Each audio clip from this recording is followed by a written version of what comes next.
Hello everyone and welcome to Sleepy Classes.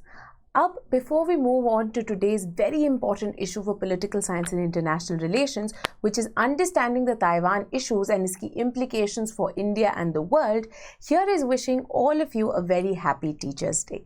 Throughout our life, there have been various individuals, चाहे वो हमारे parents हो, school teachers हो, college university के professors हों, जिन्होंने एक इनडेलिबल छाप छोड़ी है, ना ही हमारी सिर्फ नॉलेज पे बट हमारी पर्सनैलिटी पे, हमारी लाइफ लेसन्स पे। तो ऐसे सारे इंडिविजुअल्स जिन्होंने हमें ऐसे प्राइसलेस लेसन्स दिए हैं, इन सबको एक ट्रिब्यूट देते हुए sleepy classes for today is offering a 10% discount on all our courses. तो if you've been waiting to purchase any course with us, चाहे वो ऑप्शनल का कोर्स हो फॉर सोशियोलॉजी या political science and international relations, या फिर हमारी GS या एसए का कोर्स हो, या फिर सीसैट का, आज जो है आप इसको परचेज कर सकते हैं। साथ ही में if you are preparing for the Haryana public services mains for PSIR, तो अब हमने उसके लिए भी एक इम्पॉर्टेंट टेस्ट सीरीज निकाल दी है फॉर 5499, जिसके ऊपर फर्दर आप 10% डिस्काउंट जो है आज अवेल कर सकते हैं। Right, this was all to let you know about this important discount. Let's move to the very important issue now, which is of Taiwan crisis. Now, China's growing belligerence can be most importantly accounted for in the 2022 Taiwan crisis. Right now, importantly, paper 2 का जो segment है for PSIR, इस paper 2 के दोनों ही parts के लिए, part A and B के लिए बहुत important है। International relations में particularly you will have to look at कि किस तरह से ये crisis जो है spell out करता है changing global power relations को, या किस तरह से चाइना की aggressiveness का एक connotation है and US किस तरह से अपनी हेजेमनी मेंटेन करने के लिए इसको काउंटर कर सकती है। Similarly, India's foreign policy, India and the world का जो पार्ट बी है, उसके अंदर इंडिया को किस तरह से अपनी फॉरेन पॉलिसी ट्वीक करने की जरूरत है to respond to this crisis, क्या रिस्पॉन्स होना चाहिए, वर्ल्ड के लिए क्या इंप्लीकेशंस हो सकती हैं, ये सारे इंपॉर्टेंट पार्ट्स हैं with respect to this issue. Right, साथ ही में स्कॉलर्स का क्या मानना है, क्या स्टेप्स लिए जा सकते हैं, these scholarly arguments are required to back our very own opinions in political science and international relations के आंसर्स। नाउ इंपॉर्टेंटली 15 अगस्त 2022 को चाइना ने military drills in both waters and skies around Taiwan announce कर दी following the arrival of a delegation USA के lawmakers की to Taiwan. ठीक है, पहले जो रिप्रेजेंटेड हाउस ऑफ रिप्रेजेंटेटिव्स की स्पीकर है नांसी पेलोसी, राइट, उनकी विजिट से ही शुरुआत हो गई थी इस फोर्थ ताइवान स्टेट क्राइसिस की इन 2022। राइट, अब ताइवान जो है एक बहुत ही क्रिटिकल पोजीशन ऑक्यूपाई करता है। ये ताइवान स्टेट है जो कि इसको मेनलैंड चाइना से सेपरेट करता है।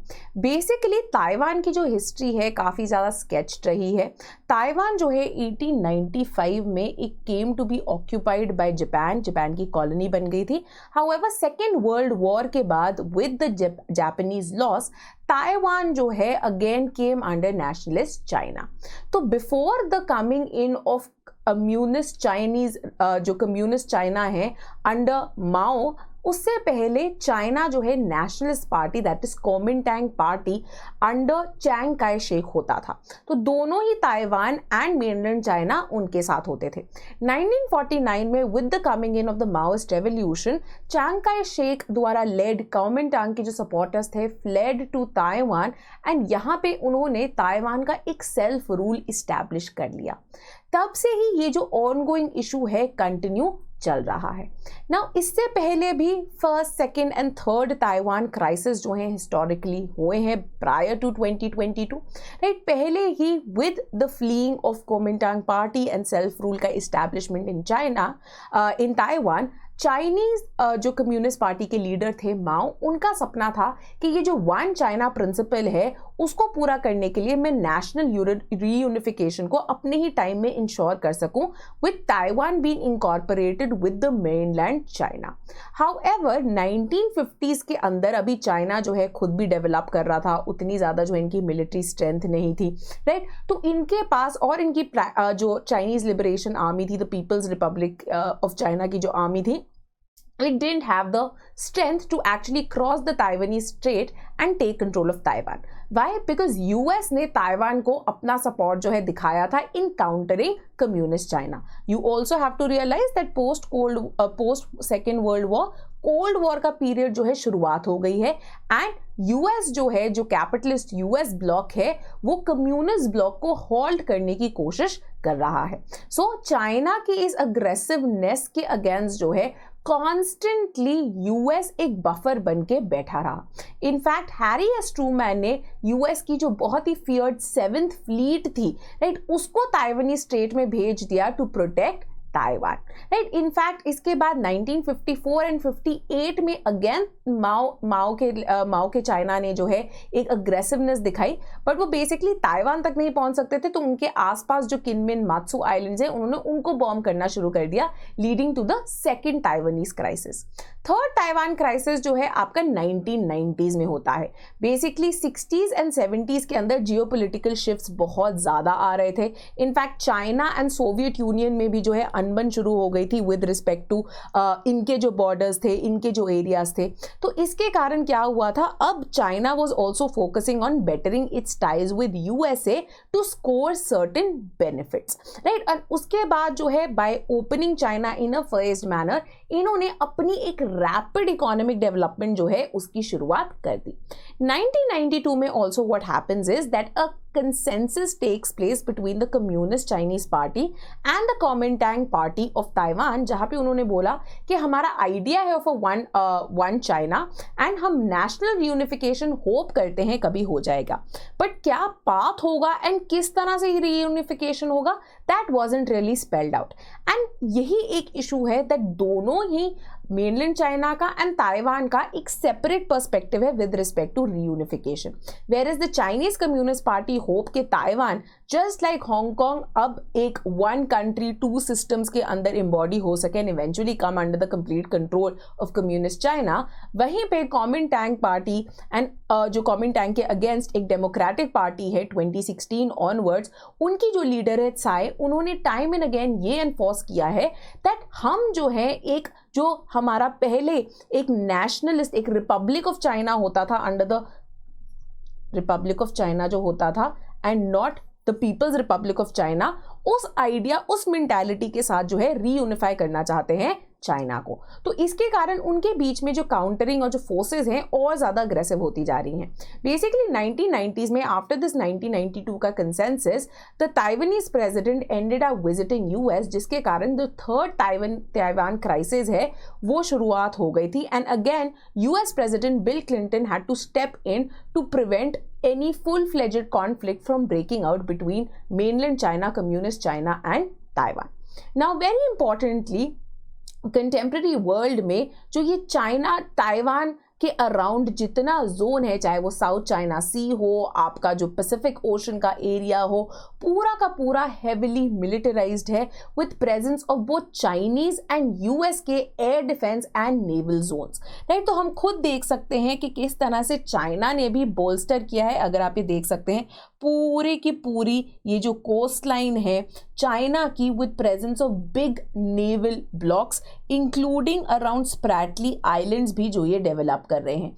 इसके अलावा यूएस ने भी अपनी डिफेंस को यहाँ पे बोल्स्टर करने की कोशिश की है, specially given the new power crisis जो कि इंडो पैसिफिक एरिया के अंदर निकल के आ गया है। तो a number of defence zones जो हैं, चाहे वो जापान में हो, चाहे गुआम में हो, फिलीपींस के अराउंड हो, हर जगह जो है यूएस ने भी अपने बेसेस सेट किए हुए हैं। तो now because of this overwhelming military naval air defence presence, ये जो है एक बहुत ही फ्रेजाइल जोन बन गया है जहां पे the break out of a full fledged conflict can lead to extremely brutal consequences। अब वेरी इंपॉर्टेंटली 2019 में जी जिनपिंग ने जो है दोबारा रिएटरेट किया था the idea of one country two systems, जैसे कि हांगकांग के लिए चलाया जाता है, राइट। कि आप जो है आपको एक गारंटी दी जाएगी of some form of autonomy with respect to your political and economic systems, right, जिनके अंडर आप फंक्शन कर सकते हैं। अब Taiwan public and Taiwan leaders aren't really happy about it because they have seen the kind of brutality and suppression and oppression जो कि on going है Hong Kong में, जहां पे हांगकांग में कब से yellow umbrella protest and number of protest have been on going because of the kind of changes जो कि चाइना फोर्स कर रहा है हांगकांग के अंदर, thereby leading to the dilution of the kind of autonomy जो कि वो इंजॉय करते हैं। इनफैक्ट चाइना ने ताइवान की इंटरनेशनल प्रेजेंस को कर्टेल करने के लिए टाइम एंड अगेन इनकी जो प्रेजेंस है, इनकी जो मेंबरशिप है UN agency and other international organisations, उसको भी कंटिन्यूसली ब्लॉक किया है। इनफैक्ट ड्यूरिंग द कोविड-19 pandemic this became a matter of great concern. Why? Because Taiwan ने क्रिटिसाइज किया था चाइना को of overwhelming the world health organisation, जिसके कारण ताइवान, जिसका one of the most rapid and effective response रहा था टू कोविड-19, उनको अटेंड ही नहीं करने दी थी उन्होंने WHO की असेंबली की मीटिंग्स एज एन ऑब्जर्वर, जहां पे वो अपने लेसन्स शेयर कर सकते थे with the rest of the world. साथ ही में मिनिस्टर्स जो हैं from the group of 7 countries G7 की, उन्होंने भी टाइम एंड अगेन पुश किया था कि आप ताइवान को इंक्लूड कर लो so that we can learn from them. Very importantly Taiwan की ग्रोइंग प्रेजेंस हम देख सकते हैं, जहां पे इनको मेंबर स्टेटस मिला हुआ है in close to 40 regional and international organisations, जैसे कि एशिया डेवलपमेंट बैंक में, Asia Pacific economic cooperation council में, as well as in the WTO। इसके अलावा बहुत सारी ऑर्गेनाइजेशंस में उनके पास ऑब्जर्वर स्टेटस भी है। अब यूएस का क्या पॉइंट ऑफ व्यू रहा है when it comes to Taiwan? Now importantly 1979 में यूएसए ने अटेम्प्ट किया to normalise relations with communist China and therefore उन्होंने फॉर्मल डिप्लोमेटिक रिलेशंस जो हैं एंड रिकॉग्निशन अब दे दी to maintain people's Republic of China as being actual China. And इसी के चलते हुए उन्होंने जो फॉर्मल डिप्लोमेटिक टाइज एंड एक म्यूचुअल डिफेंस ट्रीटी थी with the republic of China which is basically Taiwan, उसको खत्म कर दिया। हाउएवर इसका ये मतलब नहीं है दैट यूएस ने कंप्लीट रिलेशनशिप इनके जो टाइज हैं उनको फॉर एवर बरी कर दिया था। यूएस आज भी maintains an extremely flourishing relationship with Taiwan and इनको मिलिट्री सप्लाईज, कल्चरल चीज़ों के अंदर हेल्प करते रहते हैं। In fact this defence supply to Taiwan, weapons from US to Taiwan remains the massive bone of contention between China and USA। अब US भी कहता है that in various documents we have accepted the one China policy and ये जो People's Republic of China का idea है of being the sole legal government of entire China। However वो कहते हैं that इन documents में हमने time and again बात की है that अगर आप reunification चाहते हो it has to be mutual and it should not incorporate use of any kind of force against Taiwan। In fact, in these documents, US has further underlined कि किस तरह से cultural, commercial and defense ties वो continue रखते हैं with Taiwan। अब कोई mutual defense treaty नहीं है, but इसका मतलब क्या है that there is strategic ambiguity of USA with regard to Taiwan. Even though formally there is no defense treaty, but time and again various presidents, including President Biden ने in 2022 and 2021 assert किया है that if China ever tries to attack Taiwan, USA will definitely step in to protect Taiwan। ठीक है, अब क्या reasons थे for that led to the start of the 4th Taiwan crisis in 2022? Manoj Joshi इसको analyse करते हैं इन वेरियस ORF के papers and ही से सबसे पहले तो the fact that Taiwan has become more and more democratic.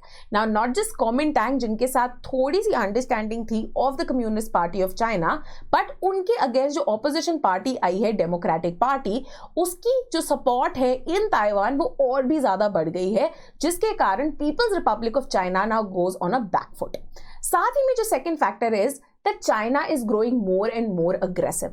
अब आप चाइना को किसी फ्रंटियर पे देख लीजिए, चाहे वो इंडिया के साथ हो, चाहे वो इंडो पैसिफिक में हो, हर जगह जो है चाइना एक रिविजनिस्ट स्टांस अपना रहा है इन असर्टिंग इट्स ओन पावर, जिसके कारण Taiwan now becomes the spectacled जहां पे वो अपनी पावर असर्शन को दिखाना चाहते हैं। Then very importantly US already जिसका एक लॉस ऑफ फेस हो चुका है in Afghanistan and the restoring of the Taliban government, US ने टाइम एंड अगेन अंडरस्कोर किया है अपना support to Taiwan and unlike Ukraine जहां पे not just NATO but US has remained only जो है बैक स्टेज ही वो रहे हैं। प्रेसिडेंट बाइडेन ने टाइम एंड अगेन बोला है that US will go to war with China when it comes to Taiwan issue. Now what are the other factors जो कि इंपॉर्टेंट है? Apanti Bhattacharya very importantly analyse करते हैं एंड कहते हैं कि जो डिटोरिएशन है यूएस एंड चाइना रिलेशंस में which started specially Trump rule onwards and in fact उससे पहले भी, which included trade wars and also the growing conflict in the Indo Pacific area, ये जो पावर राइवलरी है has led to the clash of frontiers. अब ये दोनों जो कंट्रीज है बेसिकली अपनी वैल्यू सिस्टम और अपनी हेजेमनी को मेंटेन करके रखना चाहते हैं। तो यूएस जो है अपना स्टेटस को मेंटेन करना चाहता है, जहां पे यूएस के अगेंस्ट चाइना अपनी हेजेमनिक स्टैंड को डेवलप करना चाहता है, leading to this larger clash. Stanley Johnny argue करते हैं that geopolitically Taiwan is very very important for China. Why? इनका ये जो ग्रेट पावर एम्बिशन है उसका एक सबसे बड़ा सिंबल क्या है? चाइना है। साथ ही में in the regional hegemony Taiwan जो है सबसे एक प्राइम इंपॉर्टेंट एरिया रहता है, जहां पे China, mainland China, communist China wants to assert its control to emerge as a complete regional हेजेमन।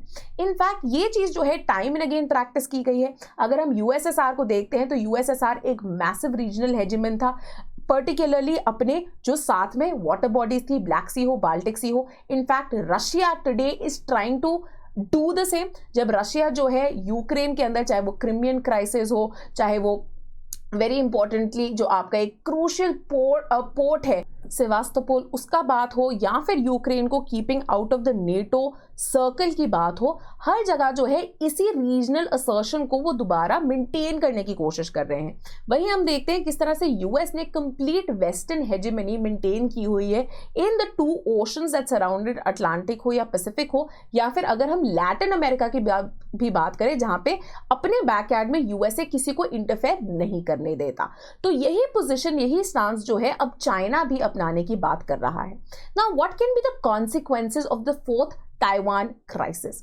हैप्पीमैन Jacob का कहना है कि चाइना के लिए बेसिकली ये एक सिंबल है of the rising power status of China, and importantly China अपनी अग्रेसिवनेस जहां मर्जी दिखा दे, अगर एक जो उनका ये लॉन्ग स्टैंडिंग आइडिया रहा है one China principal and national reunification, अगर ये इसको नहीं कर पाते हैं तो ये बहुत बड़ा धब्बा होगा चाइना के पावर स्टेटस में। देयरफॉर चाइना के लिए ये फेस सेविंग की, स्टेटस की, अपनी हेजेमनी बनाने के लिए जो है एक बहुत इंपॉर्टेंट इशू है।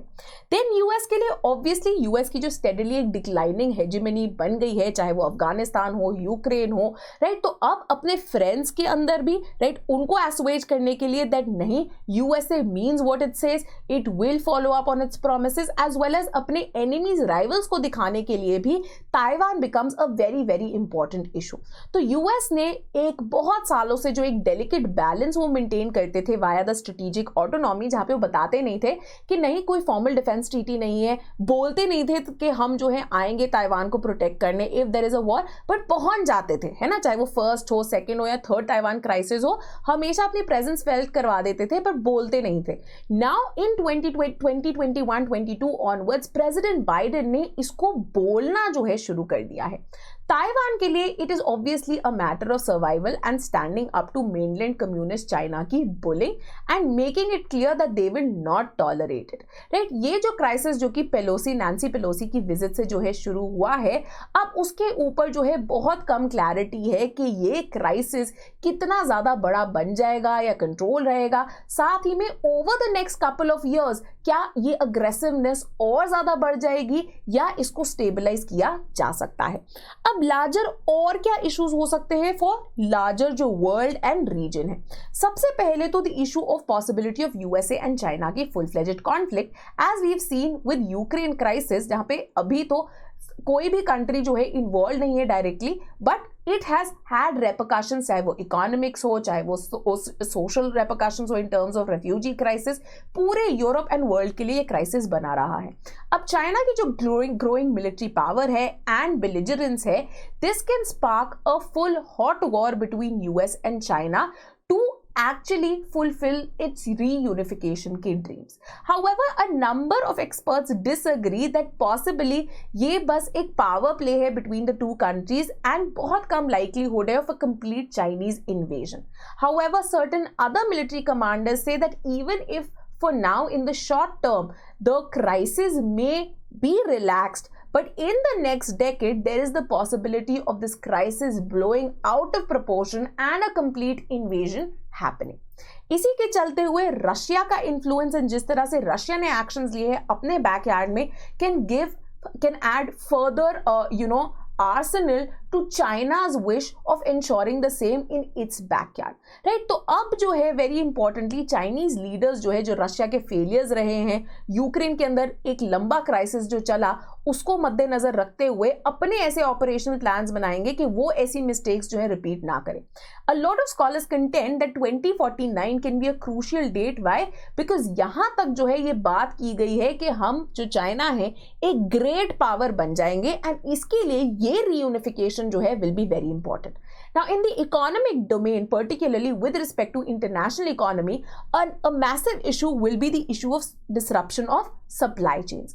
Basically, ताइवान के अंदर कुछ critical industries है जिनमें से सबसे important is the manufacture of semiconductors, electronic equipment, and साथ में the fact कि ताइवान जो है close to 10% of the world's shipping container capacity enjoy करता है. Any kind of blockade or any kind of invasion or problems or aggression against Taiwan can lead to a slowdown of the shipments of semiconductor chips, जो कि worldwide industries, चाहे वो tech industries हो, electronics industries हो, उनको impact करेगा, जिसके कारण एक butterfly, एक domino effect आ सकता है with respect to hyperinflation, job losses, economies going into further recession, something that the world possibly cannot tolerate after the 2008 crisis and the COVID-19 pandemic crisis. Now, importantly, even when we look at international lanes of trade and shipping lanes, Taiwan जैसे कि हमने देखा close to 10% जो है शिपर container capacity enjoy करता है. तो world के कुछ जो बिजीएस्ट ट्रेड रूट्स है, शिपिंग रूट्स है, चाहे वो ऑयल के हों, एनर्जी के हों, नेचुरल गैस सप्लाईज हो, टेक्नोलॉजी सप्लाईज हो, हर चीज जो है ताइवान के अराउंड होती है.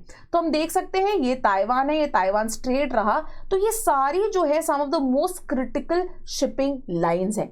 And if China comes to control Taiwan, तो ये shipping control and supply line जो हैं will come under the control of the PRC, and any kind of breakout of war will end up disrupting these shipping lanes. तो इसीलिए जो island की location है on the northern tip of the South China Sea, इसको एक vital point बना देती है ऑफ मैरिटाइम ट्रेड रूट, जहां पे ये ईस्ट एशिया को, जापान एंड उसके अराउंड के एरिया को साउथ ईस्ट एशिया के साथ लिंक करता है, एंड साथ ही में एक एक्सेस प्रोवाइड करता है which leads to the Suez canal opening into West Asia and Europe. ठीक है, तो ये ताइवान जो है और इसके अराउंड का जो एरिया है देयरफॉर बहुत बहुत क्रिटिकल है. अब Harsh Pant very importantly argue करते हैं कि चाइना का ये जो अग्रेशन है is basically a message to countries both in the east, South East Asia as well as South Asia, particularly India में, that Beijing is ready to militarily intimidate any country to ensure its hegemonic status. वहीं पे Taiwan ने भी कुछ counter policy शुरू कर दी है, including its very important new southbound policy, जो कि प्रायोरिटाइज कर रही है 18 कंट्रीज को in east, South East and South Asia for better commercial collaboration with Taiwan, so that इनके बेटर नेटवर्क्स बन सके एंड एक कॉम्प्लेक्स इंटरडिपेंडेंस जो है वो इवॉल्व हो सके, जो कि प्रोवाइड करेगा एक further buffer and security against China's belligerence. In fact China का ये जो अग्रेशन है can be seen as an example of revisionist powers. हमने पहले भी देखा है, चाहे वो वर्ल्ड वॉर 1 हो, वर्ल्ड वॉर 2 हो, कि जब भी कोई कंट्री जो है अपनी हेजेमनी अब एस्टैब्लिश करना चाहती है against existing status quo, right, they are ready to take out any action without any political compromises. Furthermore ये जो ताइवान क्राइसिस है, इसका पहले ही जो स्टेटस को था बहुत ही फ्रेजाइल ग्राउंड्स पे था, बहुत ही एम्प्टी वर्ड्स एंड डॉक्यूमेंट्स पे था, and now as the power relations change in Indo Pacific and there is a growing competition between China and USA, right, तो ये जो एरिया है और ज्यादा क्रिटिकल हो जाता है, एंड साथ ही में यहां पे कॉन्फ्लिक्ट होने के चांसेस और ज्यादा बढ़ जाते हैं. अब इंडिया के लिए क्या इश्यूज है एंड इंडिया का क्या स्टांस रहा है? पहले तो 1995 में टेपी में उन्होंने कल्चरल कमर्शियल सेंटर एस्टैब्लिश कर दिया था फॉर कोलैबोरेशन. हाउएवर इंडिया ने हमेशा सपोर्ट किया है following its Panchil की policy and respect for country's sovereignty, a one China policy, जहां पे इनका व्यू ये रहा है that China, People's Republic China का complete sovereignty है over mainland China, Hong Kong, Macau as well as Taiwan. साथ ही में इनकी जो आइडिया, एक और एसेंशियल प्रिंसिपल है of foreign policy which is strategic autonomy, इनको एक India always curtails itself from taking formal position or siding with any country in such sovereignty relating disputes, right? तो यूक्रेन के अंदर भी जो इंडिया का एक स्टांस रहा है has been very muted in trying to balance both Russia as well as West के साथ रिलेशनशिप्स। तो उसी तरह से ताइवान के ऊपर भी इंडिया ने जो है कुछ ज़्यादा एक फर्म स्टांस नहीं लिया है। However, in recent years, as China has grown more aggressive even towards India, Delhi की particularly जो Act East पॉलिसी है उसके थ्रू इंडिया ने इवन ताइवान के साथ अपने इकोनॉमिक रिलेशंस डीपन करने की कोशिश की है। इनफैक्ट जो ताइवान है उसकी southbound policy and India की act east policy are very complementary to one another. And इसी के चलते हुए Subhajit Roy in his article argues कि जो ताइवान गवर्नमेंट है उनके लिए India is actually one of the most important priority countries in this new southbound policy. Now China ने अपना जो इन्वेस्टमेंट का फुटप्रिंट है बहुत एक्सपैंड कर दिया है, चाहे वो बेल्ट एंड रोड पॉलिसी हो, इंफ्रास्ट्रक्चर में इन्वेस्टमेंट हो। अब इंडिया भी जो है कोशिश कर रहा है इकोनॉमिक कोऑपरेशन डीपन करने की with south East Asia including Taiwan, including December 2021 में the start of negotiations of a free trade agreement with Taiwan का focus on developing India as a semiconductor manufacturing hub to counter China. Importantly अगर हम India की बात करें तो India भी बहुत क्रिटिकल है for Taiwan as India accounts for nearly 80% of Taiwan's trade with South Asia. साथ ही में जो ब्रॉडर जियोपॉलिटिकल इंप्लीकेशंस हैं उनके लिए उनमें ऑलरेडी इंडिया जो है इन्वॉल्व हो गया है। अब Taiwan becomes a concrete issue in this entire great game जो कि इंडो पैसिफिक रीजन में इमर्ज हो गई है and India is very closely aligned to US in this way, right? Quad का पार्ट रहा है, देन वेरी इंपॉर्टेंटली IPF जो इंडो पैसिफिक इकोनॉमिक फ्रेमवर्क है उसका भी जो है इंडिया पार्ट है, राइट? तो एम्बेड हो गया है India in this larger US की इंडो पैसिफिक पॉलिसी के अंदर, राइट? सो जो मेजर चाइनीज मिलिट्री प्रोवोकेशंस है, इवन इफ वो कंप्लीट इन्वेजन नहीं करते हैं, they can be a major blow to keeping Indo-Pacific as a free area, as a peaceful area, as a stable area। तो India के security interest and objectives भी जो है उनको इंडिया ने सेफगार्ड करके रखना है, जो कि चाइनीज बेलिजरेंस को अवॉइड करने के लिए बहुत ज़्यादा इंपॉर्टेंट है। साथ ही में very importantly, even though there can be growing closeness and collaboration between India and Taiwan, this hasn't really been stable and constant, right? This has come in ups and downs. So there are occasions जब काफ़ी ज़्यादा cooperation है and then there are also number of missed opportunities. So एक stable relationship नहीं रहा है India का Taiwan के साथ। अब हर्ष पंत आर्ग्यू करते हैं कि given these big shifts that are happening, New Delhi needs to come up with a proper policy with respect to this global shift, ताकि वो अपने इंटरेस्ट को सेफगार्ड कर सकें, right? The idea of staying mum और non alignment can no longer work for India. साथ ही में हैप्पीमन जेकब क्या कहते हैं कि ये जो ताइवान क्राइसिस है इससे एक बहुत इंपॉर्टेंट लेसन मिलना चाहिए न्यू दिल्ली को, that New Delhi India needs to set hard red lines and अपनी सॉवरेन स्टेटस को उनको बचा के रखना है from China's growing salami slicing technique.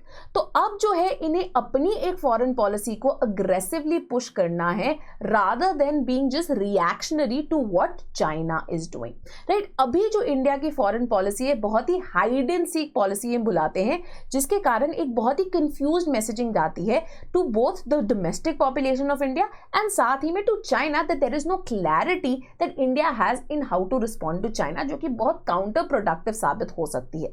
तो अगर इंडिया एक regional balance of power विज़-वी China maintain करना चाहता है तो इंडिया को एक ज्यादा क्लियर एंड एक मोर एक्टिव स्टांस लेना पड़ेगा when it comes to responding to such actions of aggression by China, not just against India but in other regional parts as well।